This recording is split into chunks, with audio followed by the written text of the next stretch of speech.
আল্লাহ আল্লাহ করতে করতে, কিন্তু সারা দিনে তো 100 বার আল্লাহ আল্লাহ বলে না।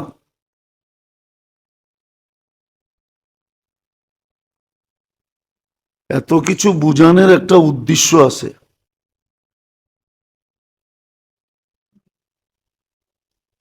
এতগুলা সম্মান দ্বারা সম্মানিত করলেন, কিন্তু আপনি আর আমি কোনো খেয়ালই রাখলাম না, দাড়ি দাঁড়লাম না। আজকে যে মুসলমানের কান্না সারা দুনিয়ায়, আজকে যে মুসলমানের কান্না,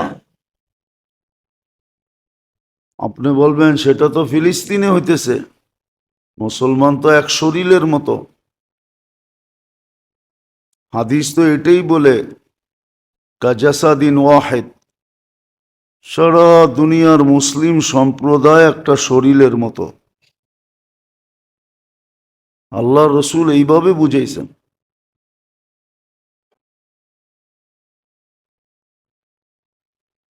যে চোখে চোখে যদি ব্যথা হয় তো সারা শরীর ব্যথিত হয়, সারা শরীরই তার জন্য দৌড়ায়। অঙ্গের কোনো একটা অঙ্গ নাই যেটা কাজ না করে।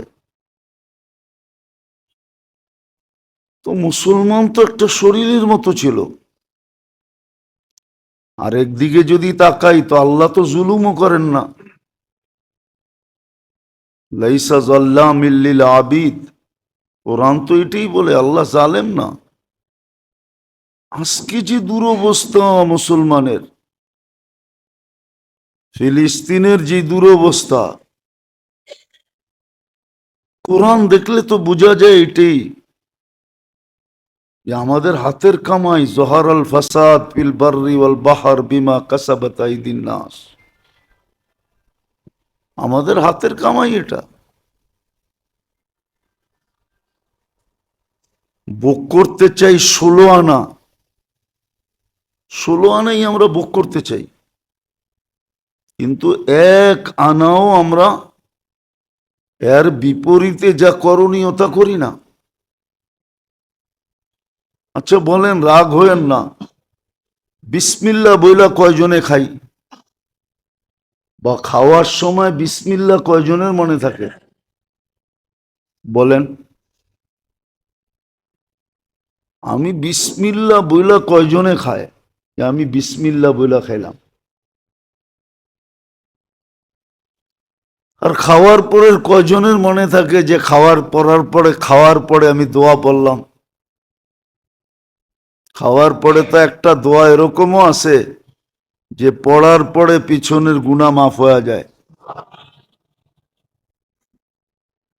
দোয়া কোনো কঠিনও না, লম্বাও না। আলহামদুলিল্লাহিল্লাযী আত'আমানি হাদা বিগাইরি হাউলিম মিন্না ওয়ালা কুওয়া, বাস এতটুক,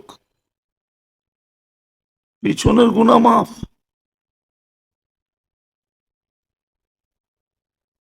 বলেন, জামাইকে জামাই আদর কয়দিন করে? যতদিন, ওই অতদিন করে যতদিন মেয়েটাকে সুখে রাখে, শান্তিতে রাখে, আদরে রাখে, যত্নে রাখে, মায়ায় রাখে, স্নেহেতে রাখে। কি বলেন? যত বেশি আপনি করবেন তত বেশি শ্বশুর বাড়িওয়ালারা জামাই আদর করবে, ঠিক না? কি বলেন? জামাই আদর কতদিন করবে আপনাকে? আচ্ছা বুঝলাম, জামাই আদর করলো না, তো কমসে কম তো সম্পর্কটা ঠিক করবে। আদর করে না, এখন সম্পর্ক ঠিক করে আদর নিবে। মুসিবত আসছে, সব আল্লাহর দিকে ফিরবে। মুসলমান তো এখনো আল্লাহর দিকে ফিরতেছে না। সারা দুনিয়ার মুসলমান যে আল্লাহর দিকে ফিরবে এমনও তো না। কয়েকজন দাড়ি টুপিওয়ালাই তো চিৎকার দিতেছে, বাকি দুনিয়া তো চুপ। নাহলে এখনো বলতেছি, মিডিয়ায় কথা চলে যাবে, ডেলি বলি যে এই সমস্যা মুসলমানের সাথে, এটা মিট করতে তো 1 ঘন্টা লাগে। যদি সারা দুনিয়ার মুসলমান কর্ণধাররা এক হয়, 60টা দেশের কর্ণধার যদি এক হইল, আজকে সবাই যদি একমত হইল,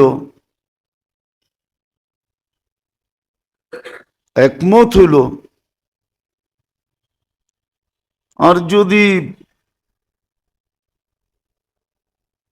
এটা তো সত্য, দুনিয়ার অর্ধেক ব্লকই ওদের সাথে নাই, রাশিয়া ওদের সাথে না, চীন ওদের সাথে না, ওদের সাথে হ্যাঁ, শুধু ইউরোপ আর আমেরিকা, ঠিক না?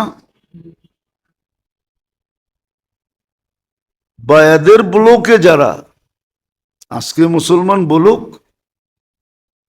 যে আমরা 1 ঘন্টায় সমাধান চাই, 200 কোটির সাথে প্রেম করবা না 2 কোটির সাথে করবা, ডিসাইড করো। সারা দুনিয়ায় ইহুদি মাত্র 2 কোটি, 2 কোটি আমি বেশি বলতেছি।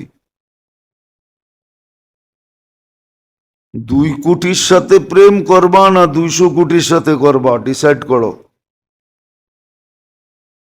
একটা অবৈধ দেশের সাথে সম্পর্ক রাখবা না 60টা মুসলিম দেশের সাথে রাখবা, ডিসাইড করো। আমরা তোমাদের থেকে তাহলে মুখ ফিরায় নিব, বাকি দুনিয়ার সাথে আমাদের সম্পর্ক হবে। কেননা মুসলিম দেশগুলোতে যা আছে বর্তমানে, 250 কোটি মুসলমান খায়া পোড়া আরো থেকে যাবে, কোনো জিনিসের সংকট হবে না। কিন্তু মুসলিম দুনিয়া তো এক হইতে রাজি না।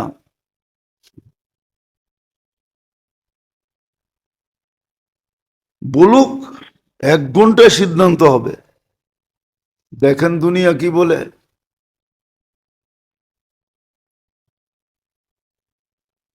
সত্য এটাই, আমি যেটা বুঝাইতে চাইতেছি এটাই সত্য। যদি সারা দুনিয়ার মুসলিম কর্ণধাররা এক হয়, তাহলে 1 ঘন্টার মাসলা না, 1 দিনের মাসলা না। যদি চাইপা ধরে যে ডিসাইড করে উঠতে হবে, নাইলে তোমাদের সাথে আমাদের সম্পর্ক শেষ, আমরা অন্য সম্পর্ক খুঁজব। আর কতদিন? তালাক তো এই জন্যই হয়, ঠিক না? কি জন্য হয়? আরে বলেন না কেন, তালাক কেন হয়? তালাক কেন হয়? এই জন্যই তো হয়, ঠিক না? হ্যাঁ, অথচ দুইজনের একজনের কোনো অঙ্গ আরেকজনের কাছে লুকাইতো না, লুকাইতো ছিল। হ্যাঁ, দুইজন দুইজনের কত কাছে ছিল, দুইজন কত ছিল না, ছিল না? তালাক হওয়ার পরেও যদি স্ত্রী রাস্তায় যেতে স্বামীকে দেখে, তো মনে মনে ভাবে তোর কোনো কিছু আমার কাছে লুকাইতো না। আর স্বামীও যদি স্ত্রীর বোরকার ভিতরেও দেখে, তো মনে মনে ভাবে তোর কোনো কিছু আমার কাছে লুকাইতো না, ঠিক না? তারপরও কি বিচ্ছেদ, তারপরও কি, তারপরও। তাহলে বনি বনাও না হইলেই তো বিচ্ছেদ হয়, ঠিক না? হ্যাঁ, তাহলে মুসলমান কর্ণধাররা কেন এক হইতে পারতেছে না? কিন্তু আল্লাহরও একটা সিস্টেম আছে, মনে রাখেন, কিন্তু বিশেষভাবে মুসলমানের জন্য। কেননা মুসলমানের জন্য, মুসলমানের ঘরে নির্বাচিত কিন্তু আল্লাহর পছন্দে। আপনি মুসলমানের ঘরে আসছেন আল্লাহর পছন্দে। একটা কথা মনে রাখেন, মনে উঠলো এই জন্য বলতেছি, আমাদের সমাজ ভাবে কি জানেন? আমাদের শিক্ষিত সমাজ ভাবে যে ওদের রঙে রঙিন হইলে মনে হয় ওরা আমাদেরকে ভালোবাসবে। কসম খোদার, এই ধারণা আপনার 100-এ 100 ভুল। কেননা আমরা দেখি, বিশেষ করে আমি বলতেছি, আমি দুনিয়ার কম এমিগ্রেশন দেখি নাই। আপনি আর কয়টা এমিগ্রেশন দেখছেন? আমি দুনিয়ার 103টা এমিগ্রেশন দেখছি। আমেরিকান পাসপোর্ট হোল্ডারও দেখছি, ইংল্যান্ডের পাসপোর্ট হোল্ডারও দেখছি, ইউরোপের পাসপোর্ট হোল্ডারও দেখছি, কানাডা অস্ট্রেলিয়ান পাসপোর্ট হোল্ডারও দেখছি। আপনি যত সাইজা যান, আপনার পাসপোর্টটা যখন স্ক্যান করবে তখনই ওর চক্ষুগুলা বড় বড় হবে, বড় বড়। কেননা আপনার পাসপোর্টে লেখা আছে ইউ আর মুসলিম। কেননা ও একটা জিনিস জানে যেটা আপনি জানেন না, আমরা জানি না ওটা। আমাদের এই শিক্ষিত সমাজ জানে না, যারা নিজেদেরকে এডুকেটেড বলে। আমাদের কর্ণধাররা জানে না। আমাদের সমাজের যারা শিক্ষিত, এই সুশীল বলেন আর ফুশীল বলেন, এরা এটা জানে না। আমি একটা উদাহরণ দিলে বুঝে আসবে। অনেক সময় দেখা যায় কয়লা উপর দিয়ে আগুন নাই, বিলকুল ঠান্ডা, হাতে নিলেও মনে হয় ঠান্ডা, কিন্তু কয়লাটা যখন ভাঙে তো দেখা যায় ভিতরে এখনো একটু আগুনের ছোঁয়া রয়ে গেছে, লাল লাল দেখা যায়। ওটাকে যখন বাতাস দেয় তো আবার আগুনের কুণ্ড হয়ে দাঁড়ায়। ওরা জানে আপনি জন্ম নেওয়ার সাথে সাথে আপনার কানের ভিতরে যে আজান আর একামত দিছে, ওটা হলো ওই ভিতরের আগুনের কুণ্ডটা, যেটা উপর দিয়া 100%ও যদি বোঝা যায় যে এটা নিবানো, এখানে আগুন নাই, কিন্তু ও জানে ওই বাংলে ভিতরেরটা বাহির হবে। এটা কখনো মেটানো যাবে না। এই জন্য আপনার পাসপোর্ট দেখলেই প্রমাণ দেবো আপনাকে, লোক আছে আমার কাছে, এখানে প্রমাণ দেবো।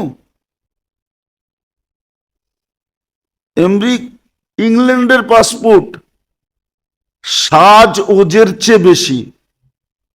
আমরা যাই আমরা দেখি তো মুসলমান মেয়েরা কোন সাজে ঢোকে, আরব বলেন অনারব বলেন, ওদের যে পোশাক আশাক, আটা সাটা বোঝেন? আটা সাটা বোঝেন কি? দুর্মিয়া আটা সাটা বলে একবারে চিপা চাপা এমন পোশাক ওদেরকে ফেল করে দিছে। ওরাও এই পোশাক পরতে লজ্জা পায়, কিন্তু মুসলমান মেয়েরা লজ্জা পায় না, ওরা ওই পোশাক পরে। কিন্তু যখন পাসপোর্ট পাঞ্চ করে তো 2-4-5 মিনিট ওকে দেখতে থাকে। কিন্তু কোনো হোয়াইট চামড়াওয়ালা যদি পাসপোর্ট দিল, শুধু পাঞ্চ করলো আর ওর দিকে তাকাবেও না, শুধু এক নজর তাকায় বলবে ইউ আর গো, তুই যা। আমি আপনাদেরকে চিত্র দেখাইতে পারবো না আর মুখে বলতে পারবো না। ওরে 2-4-10 মিনিট দেখতে থাকে, পায়ের থেকে মাথা পর্যন্ত। কেন? ওর জানে এটা আমাদের রঙে রঙিন হইলেও কি হবে, আগুনের শেষ বিন্দুটা এর ভিতরে লুকানো আছে, এটা নিবানো যাবে না। কেন? এটা প্রথম দিন পুশিং হয়েছে, প্রথম দিন। কোন দিন? যেই দিন জন্ম নিছে ওই দিন পুশিং হয়েছে। এই জন্য আমাদের সমাজের অনেকে ভাবে যে আমরা বুঝি ওদের রঙে রঙিন হইলেই, আমাদের ছেলে পেলেকে বানাইলেই ওরা মনে হয় আমাদেরকে আপন মনে করবেন। নো, আপনি আমাকে বিশ্বাস করাইতে পারবেন না, কোনো যুক্তি দিয়া না, মিডিয়া যুক্তি। দ্বিতীয় আরেকটা শুনে রাখেন, আপনি যতই ওদের হয়ে কাজ করেন, আপনার মৌত একদিন ওদের হাতেই হবে। প্রমাণ দিমু, 2-4-10টা বড় বড় প্রমাণ দেওয়া যাবে। বলেন মির্জাপুরের মৌত কার হাতে হয়েছিল? হ্যাঁ বলেন। মির্জাফর তো মির্জাফর, ওর তো নাম মির্জাফর না, ও তো সিরাজউল্লাহর সাথে মির্জাফরি করছিল, ঠিক না?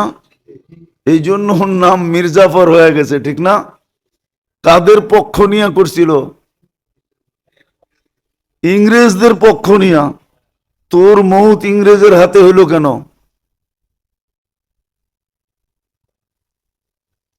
আমরা ছোটবেলা একটা কাহিনী পড়ছিলাম কিতাবে, আমাদের নিচের যখন ছোট ছিলাম তখন পড়ছিলাম। হেকায়াতুল লতিফ একটা কিতাব আছে ফার্সিতে, তো এখানে একটা কাহিনী আছে যে এক সুন্দর মেয়ে যেতেছিল, এক যুবক ছেলে যে ধরছে, আমি তোর প্রেমে পড়ে গেছি, তোরে ছাড়া বাঁচমু না, চাঁদ দিয়া দিমু। ধরা বইছে তো মেয়ে একটা বুদ্ধি আটছে যে তুই আমার এতই প্রেমে পড়লি, জানি দিয়া দিবি।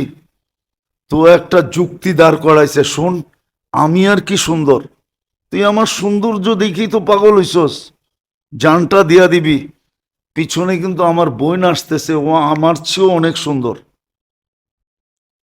যখন ওকে এই কথা বলছে তো ও পিছের দিকে তাকাইছে, তো মেয়ে দৈরা লাগায়া দিছে গালে এক চটকনা, যে তুই যদি আসলেই আমার প্রেমে পড়তি, তাহলে আমি যতই বলতাম যে সুন্দরী পরী এই সেই, তাহলে তুই কোনোদিন পিছে তাকাইতি না। বিদায় বুঝা গেল তুই 2 নম্বর। আপনি যতই ওদের হয়ে কাজ করেন, ওরা কাজ নিবে বটে, তারপরে ওরা বলবে তুই গাদ্দার। স্বজাতির সাথে যখন করতে পারছিস, তো কোনো না কোনো একদিন তুই আমাদের সাথেও করবি। বিদায় রাখবো না বাঁশ, বাজবে না বাঁশি।